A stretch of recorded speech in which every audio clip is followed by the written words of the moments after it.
Isaac Laricovera, subgerente de gestión ambiental, señaló que ciudadanos que contaminen el medio ambiente en la noche más fría del año, conocida como San Juan, serán multados con una UIT.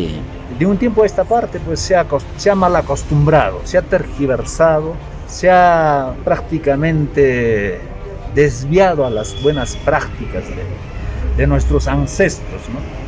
Esa noche de 23 en la noche ciertamente es la noche más fría y por eso hoy por hoy ya nuestros vecinos suelen quemar llantas, inclusive no material contaminante. Asimismo, se desarrollará una serie de operativos donde las personas que efectúen la quema de elementos contaminantes serán acreedores de una multa. Desde la Subgerencia de Gestión Ambiental recomendaron a las familias que deseen realizar una fogata podrán hacerlo. Sin embargo, se podría utilizar elementos no contaminantes como pequeñas fogatas hechas con bosta o madera. La sanción recaerá en los malos ciudadanos que utilicen materiales como llantas y elementos que generen daño al medio ambiente. A concientizar de que no es bueno esta práctica.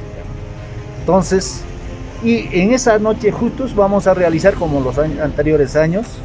Tenemos acá el plan, ¿no? Gerencia de Servicios Públicos.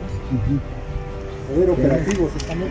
Vamos a realizar operativos inopinados, ¿no?